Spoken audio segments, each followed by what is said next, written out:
अतिशय महत्त्वाचा विषय आहे, कारण दर 6 महिन्यांनी त्यांचा महागाई भत्ता हा वाढून येतो। एक तर जानेवारीमध्ये आणि दुसरा म्हणजे जुलैमध्ये। आता जानेवारीमध्ये 60% महागाई भत्ता झाला होता आणि तेव्हापासून तो महागाई भत्ता तसाच कॉन्स्टंट होता।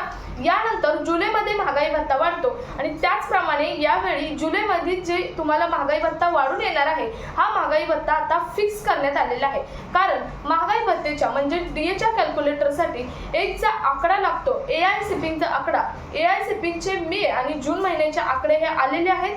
डीएच्या कॅल्क्युलेशनसाठी हे आकडे अतिशय महत्त्वाचे असतात आणि त्यातूनच तुमचा डीए हा म्हणजे महागाई भत्ता हा फिक्स केला जातो। त्यामुळे हा एआयसीपीचा आकडा म्हणजे अखिल भारतीय सूचकांक हा आलेला आहे आणि या संदर्भात लेबर ब्युरो यांच्याकडून एक ट्विट करण्यात आलेला आहे। या ट्विटमध्ये नेमकं महागाई भत्त्यासंदर्भात काय म्हटलेलं आहे हे आपण सविस्तर आजच्या व्हिडिओमधून पाहणार आहोत। सो व्हिडिओ शेवटपर्यंत बघायचा आहे, कारण मी तुम्हाला डीएच्या कॅल्क्युलेशनमध्ये हा आकडा एआयसीपीचा आकडा फिल केल्यानंतर तुमचा जुलै महिन्याचा जो डी आहे, महागाई भत्ता आहे, तो किती येणार या संदर्भातील महत्त्वाची सविस्तर अपडेट देणार आहे।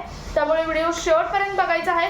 चॅनलवर पहिल्यांदा आला असेल तर अशाच महत्त्वाच्या आणि गव्हर्नमेंटच्या नवीन अपडेट्ससाठी चॅनल सबस्क्राइब करून शेजारील बेल आयकॉन सुद्धा ऑन करून ठेवा, म्हणजे असेच महत्त्वाचे अपडेट तुमच्यापर्यंत रेग्युलर पोहोचत राहतील। तर नमस्कार, मी पूनम आणि तुम्ही पाहताय पुन्हा एक नवीन अपडेट। तर नेमकं या ट्विटमध्ये काय म्हटलेलं आहे महागाई भत्त्यासंदर्भात पाहूयात। तर बघा, करोडो केंद्रीय कर्मचारी, मग ते सर्व्हिसमधील असो किंवा सेवानिवृत्त असो, दर 6 महिन्यांचा महागाई भत्त्यांचा जो त्यांचा इंतजार असतो तो इंतजार आता संपलेला आहे। कारण आता त्यांना जुलै महिन्यामध्ये जो महागाई भत्ता मिळणार आहे, तो महागाई भत्त्यासाठी येणारे एआयसीपीचे आकडे आता फिक्स करण्यात आलेले आहेत। आता जुलै 2026 मध्ये मिळणारा महागाई भत्त्याचा लास्ट महिन्याचा म्हणजेच जून महिन्याचा एआयसीपीचा आकडा म्हणजेच अखिल भारतीय सूचकांक यामध्ये वाढ होऊन आलेली आहे।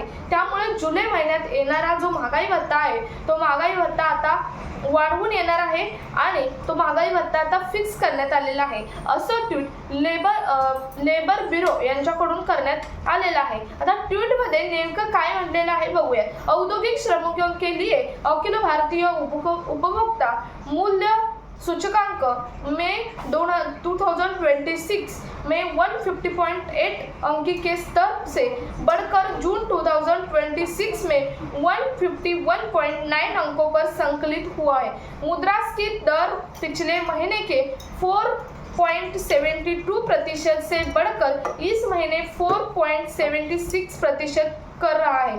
म्हणजे काय तर मे मध्ये सूचकांक हा 150.8 होता, तर आता तो वाढून जून मध्ये हाच सूचकांक 150.9 झालेला आहे।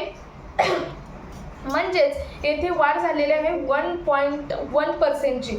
जर आपण हा आकडा डीएच्या कॅल्क्युलेटरमध्ये टाकला तर आपल्याला समजणार आहे आपला 1 जुलै 2026 पासून महागाई भत्ता नेमका किती येणार आहे। तर बघा, हा आकडा जर 150.9 हा आकडा एआयसीपीचा आकडा जर डीएच्या कॅल्क्युलेशनमध्ये टाकला तर तुमचा महागाई भत्ता 1 जुलै 2026 पासून येणार आहे तुमच्या खात्यामध्ये 63.78 म्हणजे 63.78% तुम्हाला महागाई भत्ता हा येणार आहे। म्हणजे तुम्हाला कळलं असेल की जवळजवळ 3% वाढ यामध्ये झालेली आहे। जानेवारीपासून हा आकडा 60% म्हणजेच त्याच्या अगोदर 58% होता, त्यानंतर 2% वाढलेला होता, 60% झालेला होता, तर आता तो 3% वाढून 63% 63.78% हा आकडा झालेला आहे। म्हणजे 3% हा आकडा वाढलेला आहे। याप्रमाणे आपल्याला या महिन्यामध्ये डीए एरियर म्हणजेच 3 ते 4 महिन्यांचा डीए एरियर आपल्या पे पेन्शनमध्ये वाढवून मिळणार आहे। तर अतिशय महत्त्वाची ही एक अपडेट आहे।